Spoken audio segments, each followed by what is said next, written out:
দীঘাতে পৌঁছে আমরা ফার্স্ট ডে লাঞ্চে কি খেলাম চলো আজকে তাহলে সেটাই শেয়ার করছি। আজকে যেহেতু টুয়েসডে তো আজকে তো নিরামিষ, তো সেই জন্য আমরা একটা নিরামিষ থালি নিয়েছিলাম। আর তার মধ্যেই ছিল ভাত, ডাল, ঝুরঝুরে আলু ভাজা, পাতি লেবু আর পাঁচমিশালি একটা তরকারি। আর সাথে নিয়েছিলাম এক্সট্রা আলু পোস্ত তরকারি। আর আমি আর মা তো নিয়েছিলাম নিরামিষ থালি।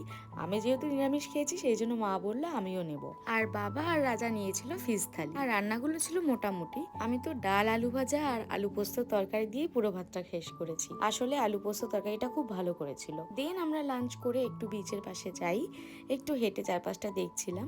আর তখন তো অনেকটা বেলাও হয়ে গেছিল, ওই তখন 3টে সাড়ে 3টে এরকম বাজে। দেন হাঁটতে হাঁটতে কিছুক্ষণ পরে ভাবলাম একটুখানি ডাব খাওয়া যাক, তাই ডাব নিয়েছিলাম। আসলে বিচে যাব আর ডাব খাবো না এটা তো হতেই পারে না, ডাব খাওয়াটা কিন্তু ম্যান্ডেটরি। আর পেট তো পুরো ফুল ছিল, তাই আমরা দুটো ডাব নিয়ে শেয়ার করে খেয়েছি। আজকের ভিডিওটা এইটুকু, আরো ভিডিও আসতে চলে, যারা এখনো চ্যানেলটা সাবস্ক্রাইব করোনি করে নাও।